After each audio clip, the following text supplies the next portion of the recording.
Salam alaikum, Azul, Fellaoun, alhamdoulilah, comme gars, bkhir. Regardez-moi ce beau drapeau. Il est quand même magnifique. Hein. Vous vous rendez compte, pour ce drapeau-là, il y a eu 5 millions et demi de morts. 5 millions et demi de morts.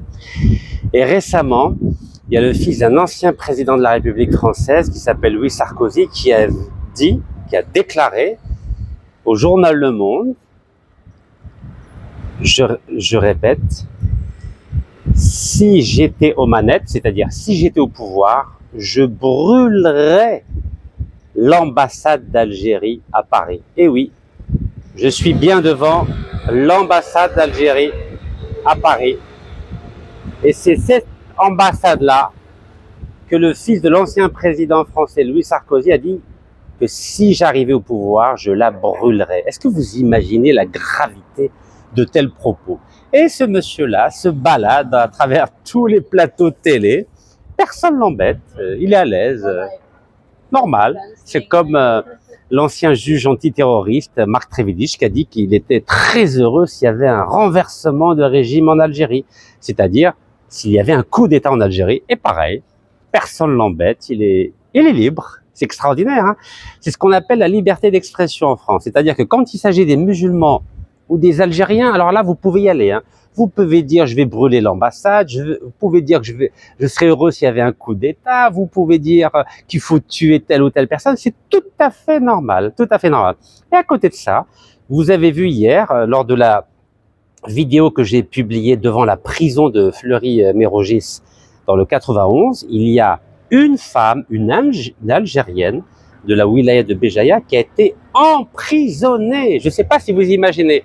Et elle n'a pas volé, elle n'a pas tué, elle n'a rien fait. Elle a juste défendu ses 3 garçons, ses 3 enfants.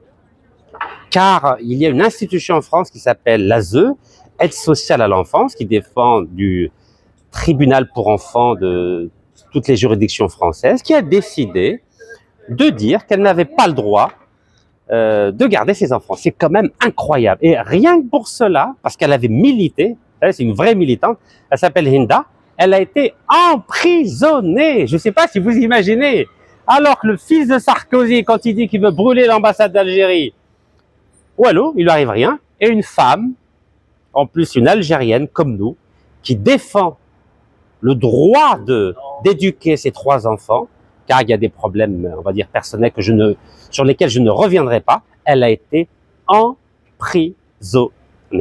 Donc voilà ma petite réponse à celles et ceux qui pensent qu'en France, il y a une justice. Arrêtez de rêver. C'est une justice à géométrie variable. C'est quand ils veulent. Alors, si vous êtes musulman ou musulmane ou algérien ou algérienne, ne comptez pas trop sur la justice. Vous avez bien vu que dans mon cas, je l'ai assez répété, que j'étais condamné à 12 mois de prison ferme, certes aménageable avec un bracelet électronique, à cause d'un dossier monté de toutes pièces par le général Denis Favier. Bon, je reviendrai là-dessus. Alors, j'ai toujours pas la convocation pour aller voir le juge d'application des peines pour qu'il me place ce fameux bracelet électronique, mais apparemment, c'est 3 semaines, 1 mois. Donc, entre-temps, j'ai le droit d'aller où je veux. Et notamment, j'ai le droit de venir ici devant cette magnifique ambassade d'Algérie à Paris. Vraiment, elle est sublime dans un des quartiers les plus beaux de Paris. Vraiment magnifique. Admirez avec vos yeux, admirez avec vos yeux. Non, vous savez, quand c'est beau, il faut dire que c'est beau.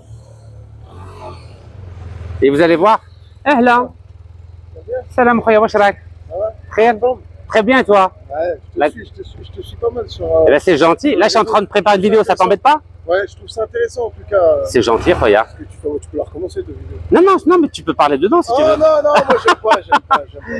Mais c'est pas, tu peux dire un petit bonjour aux Algériens. Non, Là, je suis en train de dire du bien de l'ambassade d'Algérie. Ah, c'est sympa. Que Louis Sarkozy voulait brûler. Hein? Non, c'est ça. Ah ouais. Tu te rappelles de ça? Ouais. Non, je te jure, ma parole, je te suis, j'aime bien ta façon de voir les choses, tu vois. Et ben, façon de penser, tout ça. Ça fait plaisir, regarde. Ils t'ont mis au ballon, tout ça, ils t'ont mis au placard. Exactement. Ici et là-bas. Franchement, t'as dégusté quand même. Mais alhamdoulilah, tu vois, je suis toujours debout. T'es un dur. Je suis toujours debout. J'ai la foi. Exactement. Et sinon, ça va, toi? Ça va. Alhamdulillah, khoya, alhamdulillah. Ça fait plaisir. Rabbi ma'ak, Inch'Allah. Toujours en Algérie? Ah oui, toujours, je fais la navette. États-Unis, Algérie, Espagne, France, je tourne. C'est bien, t'es un voyageur. J'essaie, je suis un nomade. T'es un nomade. Comme les vrais Touaregs. T'es accroché à rien. Non, non, rien du tout. Allez. Sauf à la foi en Dieu, subhanahu. Allez. Allah yahfazak, hein. Bon courage. Vous voyez, les Algériens, il faut être transparent. Alors, voici cette magnifique ambassade. Donc, on va s'approcher d'abord. Donc, c'est rue de Lisbonne. 50 rue de Lisbonne. Elle est vraiment magnifique. Bon, il y a des caméras. Bon, c'est dommage, on n'a pas d'ambassadeur. Mais c'est pas grave. J'espère que ça va se régler, cette affaire-là. Il y a quand même 5 millions d'Algériens en France. Il faut quand même s'en occuper. Voilà. Safarat Jumhuriyya Jazairiyya Démocratia Shabiya. Voilà. Ambassade de la République algérienne démocratique et populaire. J'espère que bientôt, il y aura les caractères Tifinak, Inch'Allah. Douga Douga, étape par étape. Franchement, c'est magnifique. Voilà, il y a les caméras. Elle est sécurisée, alhamdoulilah. Donc, Louis Sarkozy, s'il veut la brûler, ben, il y aura des caméras qui prouveront qu'il est venu brûler cette magnifique ambassade. Non, c'est vraiment un endroit sublimissime. La place, elle s'appelle Place de Rio de Janeiro. Vous voyez, il y a des caméras vraiment partout. Donc, celui qui veut faire l'imbécile, il sera repéré très vite. Donc, il y a toujours les voitures du corps diplomatique algérien. Donc là, la mairie du 8e n'a pas encore supprimé les places de parking de l'ambassade d'Algérie. Vous savez que la mairie de Neuilly-sur-Seine a décidé de supprimer les 19 places de parking de la résidence de l'ambassadeur d'Algérie à Paris. Donc la résidence est à Neuilly-sur-Seine. Donc vous imaginez la gravité. Aucun respect, aucun respect. Donc là, pour l'instant, ça va. Donc vous voyez l'ambassade, sublime ambassade, masha'Allah. Voilà, donc il y a toujours les places de parking réservées à l'ambassade, alhamdoulilah. Donc je ne sais pas si vous imaginez le quartier. Et encore, là, je vais vous amener le parc Monceau juste à côté, c'est vraiment sublime. Regardez, vous imaginez? C'est quand même beau, hein. Alhamdoulilah ya Rabbi. Voilà, donc ça, c'est l'ambassade. Et regardez à côté d'où se trouve l'ambassade. Un magnifique parc. Sublimissime parc. Donc, il date de Napoléon III. Napoléon III, c'est 1848-1870. Vous savez que, regardez, c'est le parc Monceau. Voilà, donc ça, c'est 1861. C'est là où il a été mis en place. Et je vais vous dire qui est ce Napoléon III. Napoléon III, c'est le neveu du premier Napoléon. Napoléon Ier. Le fameux empereur qui a dominé toute l'Europe. Et qui a fait aussi la conquête de l'Égypte. Regardez, c'est un sublime parc. Vous imaginez? Donc là, vous pouvez faire de la vraie diplomatie dans un endroit pareil. Il y a de l'espace, regardez, les gens vivent. Donc Napoléon III, qui a vécu en Angleterre, avait été agréablement étonné, surpris par la qualité des parcs qu'il y avait à Londres et dans toute l'Angleterre. Il s'est dit, mais comment ça se fait qu'en France, il n'y a pas de parc? Et donc, figurez-vous, c'est l'Angleterre qui a inspiré donc d'abord au président Louis-Napoléon Bonaparte. Il avait été élu président de la République en 1848. Et ensuite, comme on n'a pas voulu lui renouveler son mandat, parce qu'à l'époque, c'était un seul mandat. Donc, c'était un mandat de 4 ans. C'était 1848-1852. Comme les parlementaires n'avaient pas voulu permettre au président Louis-Napoléon Bonaparte d'avoir un deuxième mandat, ben, il a décidé de faire un coup d'État le 2 décembre 1851. Et donc, ensuite, un an après, il est devenu empereur. Regardez comment ça vit. Voilà. Et auparavant, avant d'être président et empereur, il avait été en Angleterre, il avait vu des parcs partout. Il s'est dit, moi aussi, je veux qu'à Paris, il y ait des parcs. Et c'est comme ça qu'il y a eu un ensemble de parcs à Paris, grâce à l'exemple anglais. Bon, ceci étant dit, je vais vous dire quel est le thème de cette vidéo d'aujourd'hui. Voilà, d'abord un peu de verdure, un peu de décor esthétique pour partager avec vous une bonne nouvelle de nos diplomates algériens qui nous font honneur comme dans les années 80. Alors, on va s'asseoir bien comme il faut et on va commencer à dialoguer ensemble, même s'il n'y a que moi qui parle, mais maléch, on peut échanger, mais fait wallo. Voilà. En tout cas, sachez que l'ambassade d'Algérie, elle est dans un endroit sublimissime. Bon, vous savez que depuis le 30 juillet 2024, il n'y a plus d'ambassadeur, il a été rappelé. Bon. Donc la communauté algérienne de 5 millions d'Algériens est orpheline. J'espère que ça va se régler parce que cette communauté a énormément de problèmes en France. Vous avez vu comment elle est massacrée dans les médias, massacrée dans les tribunaux. On a des sœurs qui sont en prison et personne ne les défend. Massacrées au travail, massacrées pour les questions de logement, massacrées dans les préfectures. Vous savez qu'il y a des nouvelles circulaires pour compliquer la vie des Algériens, notamment pour le renouvellement de leurs papiers. Donc, on a vraiment besoin d'un ambassadeur ici pour défendre cette communauté, car aujourd'hui, elle est vraiment orpheline. On a beau avoir 20 consuls, vous avez vu qu'il y a un diplomate algérien qui est en prison depuis la mi-avril et la justice française ne veut pas le libérer. Vous avez compris qu'il y a du chantage qui est exercé par l'État français pour obtenir la libération de cet auteur algéro-français qui est à la section pénitentiaire de l'hôpital Moustapha Bacha à Alger depuis le 16 novembre. Donc en clair, ils ont emprisonné notre diplomate qui travaille au consulat d'Algérie à Créteil en vue de négocier un échange avec l'Algérie, avec cet auteur algéro-français, alors que moi j'avais proposé d'échanger cet auteur algéro-français contre l'ancien ministre de l'Industrie qui est un ami très personnel du président Macron. Mais le président Macron ne veut pas échanger son ami Abdeslam Bouchfareb. Non, il préfère arrêter un diplomate, l'emprisonner avec une histoire qui tient pas debout pour négocier l'échange entre ce diplomate et cet auteur algéro-français. Alors, bismillah, moi quand il y a une bonne nouvelle, moi je la partage avec vous. Moi quand je vois que notre pays fait des choses magnifiques, il faut le dire. Quand ça va pas, il faut le dire aussi. C'est dans les deux sens. C'est ce qu'on appelle l'honnêteté intellectuelle. Alors, bismillah, on va y arriver. Regardez-moi ça. Vous connaissez ça? Ça, c'est le consulat général d'Algérie à New York. Vous savez que j'ai fait une vidéo, c'était le 30 avril, donc à partir du consulat général d'Algérie à New York, à côté de la 5e avenue. 5e avenue, c'est l'équivalent des Champs-Élysées. On a un magnifique consulat d'Algérie à New York, il faut le dire et le redire parce que c'est une fierté.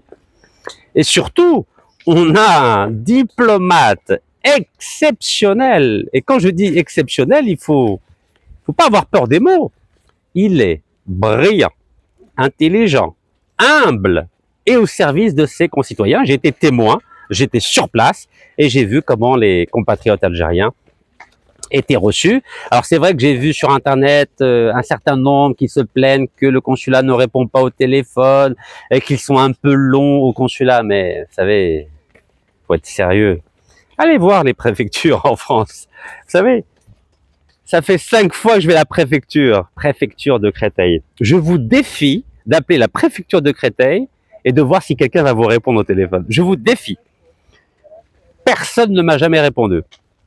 Et ça fait 5 fois que je refais mon récépissé de renouvellement de carte de séjour. 5 fois en 16 mois. Ouelou, rien. J'ai vu de mes propres yeux, un citoyen marocain a eu son visa pour aller en Algérie en 1 heure. Donc ça, je peux témoigner. Bien sûr qu'il faut améliorer les choses. Bien sûr que les choses sont perfectibles. Mais je vais vous dire la différence entre le consulat d'Algérie à New York, qui est exceptionnel, avec surtout ce consul général exceptionnel, et l'emploi fictif du consul général à San Francisco, qui n'est pas à la hauteur. C'est sûrement un très bon diplomate fonctionnaire. C'est-à-dire que s'il y avait déjà un consulat d'Algérie à San Francisco, sûrement qu'il aurait très bien pu le gérer. Mais mettre en place, à partir de zéro, c'est-à-dire à partir de rien, un nouveau consulat, ça fait appel à d'autres compétences. Des compétences de manager, d'entrepreneur, des compétences d'homme de réseau. Il faut connaître les États-Unis, il faut connaître la Californie, il faut savoir comment naviguer entre les administrations, entre les pouvoirs publics. Bref, quelqu'un qui vient de nulle part et qui vient débarquer aux États-Unis, en Californie, pour mettre en place un nouveau consulat, s'il connaît pas les États-Unis, franchement, ça peut pas marcher. Et c'est le problème que nous avons. Ça fait 8 mois qu'il a été nommé, mesquine, mais il a rien pu faire. La ralbe. Peut-être que si le consulat avait déjà été installé, là, ok, ça aurait pu marcher. Mais malheureusement, tant que ce consulat n'est pas en place, ce n'était pas la bonne personne pour être consul. En gros, il y a un problème de casting. Mais malish. Vous savez que j'ai rencontré le consul général donc de New York le 30 avril et il m'a dit qu'il allait transmettre. Machallah. Eh ben écoutez, en 10 jours seulement, en 10 jours, est-ce que vous imaginez? En 10 jours, il a réglé le problème. Quand je vous ai dit qu'il est brillant, je me suis pas trompé. Alors certains m'ont dit, mais arrête de dire qu'il est brillant. Mais si, il est brillant. Le consul général d'Algérie à New York est brillant. Il faut le dire. Il était consul général avant ça en Suisse, donc il connaît bien comment ça fonctionne. J'aimerais dire les normes internationales. Voilà, il fait comme on dit chez nous. Et regardez ce qu'il a fait. Sur la page Facebook du consulat général d'Algérie à New York, regardez ce qu'il a fait. Il a publié hier donc une offre d'emploi pour 4 personnes qui vont travailler où? Au futur consulat général d'Algérie à San Francisco. Bon, vous avez bien vu, c'est pas celui qui a annoncé ça, c'est pas le consul de San Francisco. La Raleb, il est pas à la hauteur. La Raleb, c'est pas grave, mais lui est à la hauteur. Alors, quels sont les postes à pourvoir? Alors, je vous les montre, hein, c'est en anglais. Voilà. Donc, évidemment, la communauté algérienne qui vit en Californie et dans tout l'Ouest américain va être contente parce que au moins ça bouge. C'est mieux que d'inviter des Algériens dans un restaurant marocain à San Francisco, n'est-ce pas? Alors, bismillah. 4 postes. Premier poste, agent administratif. Deuxième poste, une secrétaire. Troisième poste, agent de service. Quatrième poste, ingénieur informatique. Ah, ça bosse là. Là, on rentre dans le hard, comme on dit. Là, on rentre dans le concret. Alors, comment ça a été présenté? Ça a été présenté de la façon suivante. Donc, c'est le consulat général d'Algérie à New York qui présente ces 4 postes à pourvoir. Et ce qui est intéressant par rapport à ces 4 postes à pourvoir, c'est que ces personnes-là, ces employés qui vont travailler au consulat général d'Algérie à San Francisco, ne vont pas venir d'Algérie, comme à l'ancienne époque, au temps de Bouteflika. Vous savez que la quasi-totalité du personnel des consulats d'Algérie à l'étranger viennent d'Algérie. Il y a une petite partie qui est contractuelle. Et là, ces 4 postes vont être pourvus par des Algériens qui vivent aux États-Unis. C'est quand même une première, chapeau. Donc en clair, si vous n'avez pas la green card, c'est-à-dire la carte de séjour américaine, la green card qui est mégolo, ben vous ne pourrez pas travailler. Donc il faut avoir un titre de séjour américain. Et à partir de ce moment-là, vous pouvez postuler à ces différents postes. Alors, agent administratif, c'est quoi? Il faut être titulaire d'un bac ou bac plus 2 pour gérer les dossiers, saisir les données et utiliser les outils informatiques. Et là, ils disent le mot la rigueur est clé. Deuxième poste, secrétaire. Il faut avoir un bac plus 3 pour organiser les agendas, traiter les courriers, les appels, maîtriser parfaitement Microsoft Office et la connaissance de l'arabe, de l'anglais et du français est un atout. C'est un peu normal. Vous savez que la communauté algérienne aux États-Unis, c'est à la fois une communauté qui, pour une partie d'entre elles qui est née aux États-Unis, donc elle évidemment elle parle parfaitement l'anglais, mais la plupart viennent ou bien des années 70-80, lorsque à l'époque de Fouad Boumediene, il avait envoyé les meilleurs étudiants algériens aux États-Unis pour être formés, ensuite revenir en Algérie. Vous savez, il y en a très peu qui sont venus. Et la troisième catégorie, ce sont des Algériens qui ont bénéficié de la loterie américaine. Donc en général, ils parlent ou arabe ou berbère ou bien français. Donc c'est la raison pour laquelle ces 3 langues sont indispensables, arabe, anglais, français. Troisième poste, agent de service. Donc c'est pour accueillir les visiteurs, répondre aux demandes par email et téléphone. Donc ceux qui se plaignent qu'on ne réponde pas aux emails et au téléphone, sachez qu'il y a un agent de service, ça sera sa fonction essentielle de répondre aux emails et au téléphone. Et ils disent qu'il faudra faire ça, bien sûr, avec courtoisie. Quatrième poste, c'est ingénieur informatique. Vous savez que c'est très important d'avoir un ingénieur dans un consulat pour gérer toutes les bases de données, donc des citoyens algériens qui vivent aux États-Unis. Dans ce cas-là, il faut, pour ce poste-là, installer, maintenir les systèmes résoudre des problèmes techniques et assurer la sécurité informatique. On ne sait jamais, il peut y avoir des piratages des bases de données. Donc ceci est détaillé sur la page Facebook du consulat d'Algérie à New York. Donc, bien sûr, ces posts sont pour le consulat général d'Algérie à San Francisco. Et vous savez que ça fait des années que j'ai demandé au président de la République, Abdelmajid Tebboune, l'ouverture de ce consulat général d'Algérie à San Francisco, car vous savez que vous avez vu récemment l'étude. Que dit l'étude? Cette nouvelle étude dit que la Californie, c'est la 5e économie mondiale. 5e économie mondiale. Donc, comment être absent en Californie alors que c'est la 5e économie mondiale? La France est la 7e économie mondiale, alors que la Californie, c'est la 5e.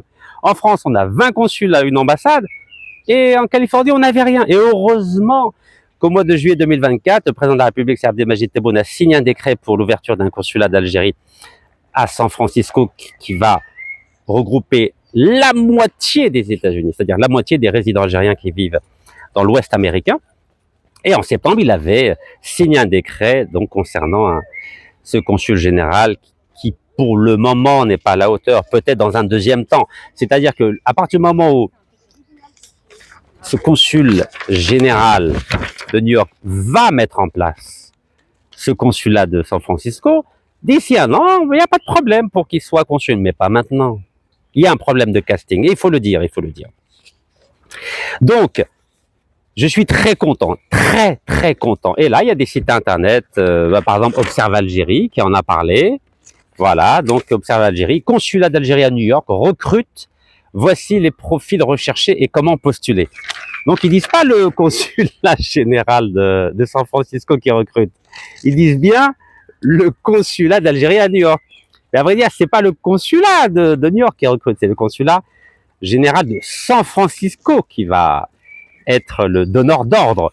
Mais comme je vous l'ai dit, le consul qui a été nommé n'est pas à la hauteur, parce qu'il n'a même pas fait de site internet, le pauvre. Alors que la Silicon Valley, vous savez, la Silicon Valley, c'est le pays de l'internet, du numérique. Mais là, c'est pas grave, c'est pas grave. En tout cas, je continue. Il y a aussi Der Daily qui en a parlé.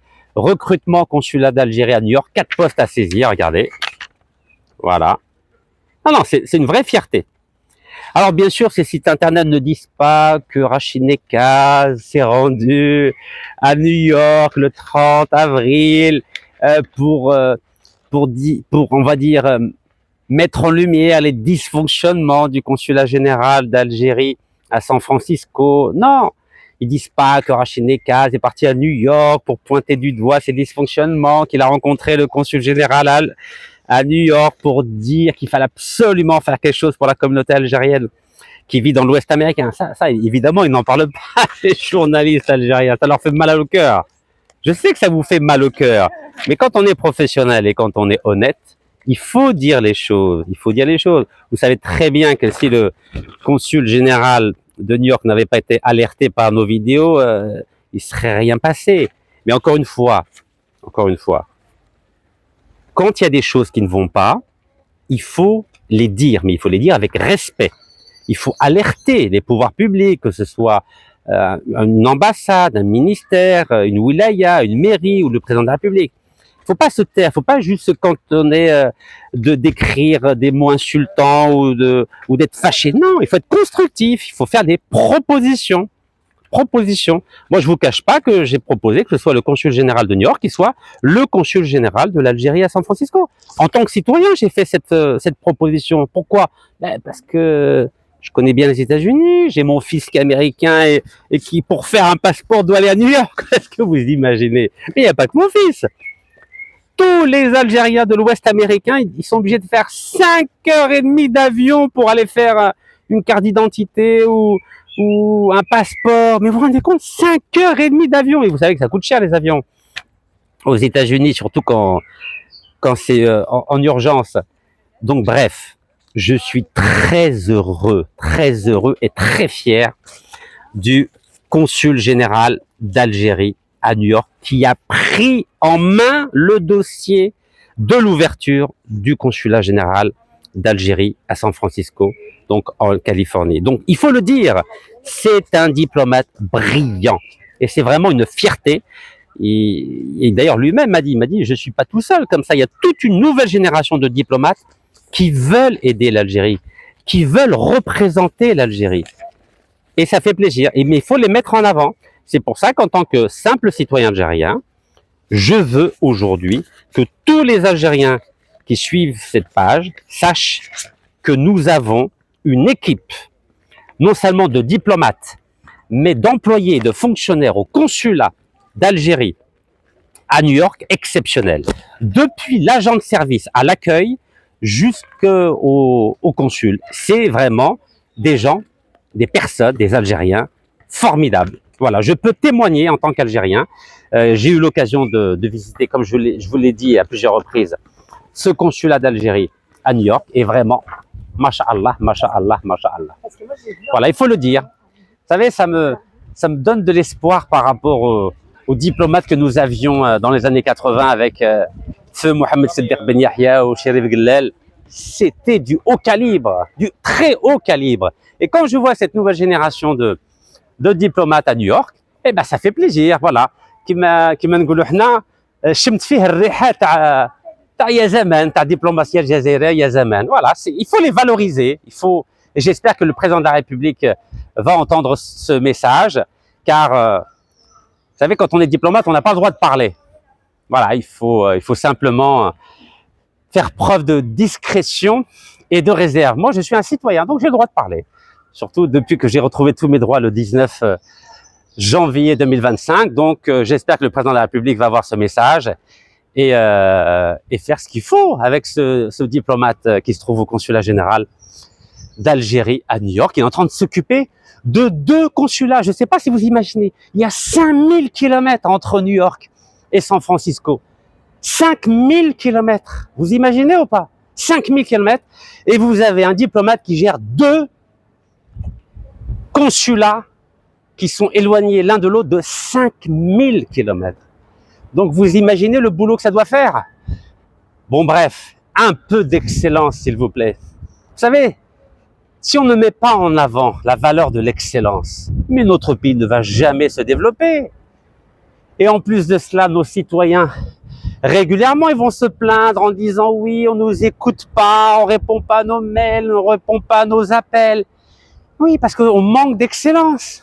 Regardez, quand il y a eu les Jeux Olympiques, vous vous en souvenez, toute l'Algérie était contente d'avoir Kélian Nemour qui a eu la médaille d'or, Iman Khalif qui a eu la médaille d'or.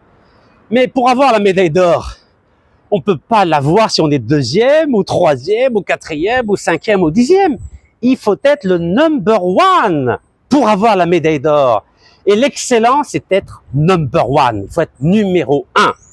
C'est ça l'excellence. Et à l'époque, en 1981, pourquoi, à votre avis, les États-Unis et l'Iran ont dit qu'ils voulaient les diplomates algériens pour régler le problème des otages américains qui étaient à Téhéran, les diplomates otages américains qui étaient à Téhéran? Parce que la diplomatie algérienne, elle était number 1. Number 1. Et aujourd'hui, qui est médiateur entre l'Iran et les États-Unis par rapport au dossier du nucléaire? Est-ce que c'est l'Algérie? Non, c'est pas l'Algérie. C'est Oman. Qui a été médiateur entre Tel Aviv et le Hamas? Est-ce que c'était l'Algérie? Non, c'était le Qatar. Donc aujourd'hui, on a rétrogradé. Mais avec cette nouvelle génération, on peut avoir bon espoir que nous retrouvions notre statut de number 1 de la diplomatie mondiale. Mais encore faut-il valoriser nos diplomates. Regardez, là, je suis devant la plaque d'un diplomate équatorien. Regardez. Pour vous dire qu'il faut honorer. Si vous n'honorez pas les diplomates, qu'est-ce qui se passe? Regardez. À la mémoire de Jorge Carrera Andrade, donc 1903-1978, illustre écrivain et diplomate équatorien.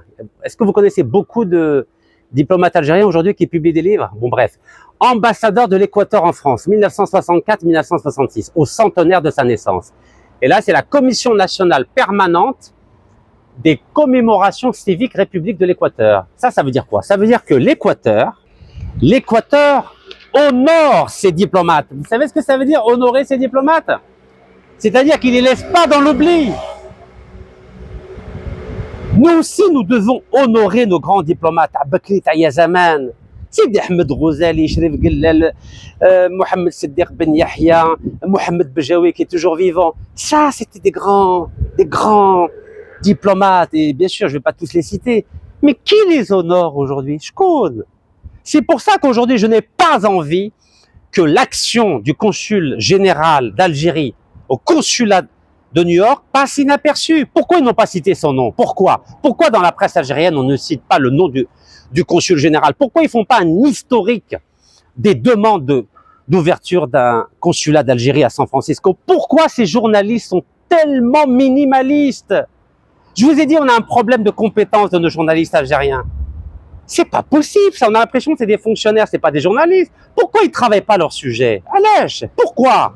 Mais travaillez un petit peu, approfondissez, parlez de l'historique de ce consulat, parlez que le président de la République a signé 2 décrets, parlez qu'il y avait des problèmes de compétences avec l'ancien, ou plutôt l'actuel consul général, parlez que c'est le consul général de New York qui a pris en main le dossier. Bref, il faut travailler, il faut un peu approfondir les sujets, arrêtez de répéter bêtement ce qu'il y a sur une page Facebook quand même, voyons. Un peu d'excellence. Mais comment voulez-vous développer des compétences journalistiques, juridiques, diplomatiques, intellectuelles avec des gens qui ne font que du copier-coller? Vous imaginez un peu? Copier-coller. Voilà à quoi on en est réduit après 63 ans d'indépendance. Bon bref, je ne vais pas m'éterniser là-dessus. Bravo, bravo et encore bravo au consul général d'Algérie de New York d'avoir repris en main le dossier de l'ouverture du consulat général d'Algérie à San Francisco pour le grand bien de nos sœurs et de nos sœurs algériennes et algériens de tout l'Ouest américain qui bientôt vont enfin avoir un consulat général d'Algérie digne de ce nom. Barakallahu fikum, tahiyya al-Jazair, wallah yarham shuhada.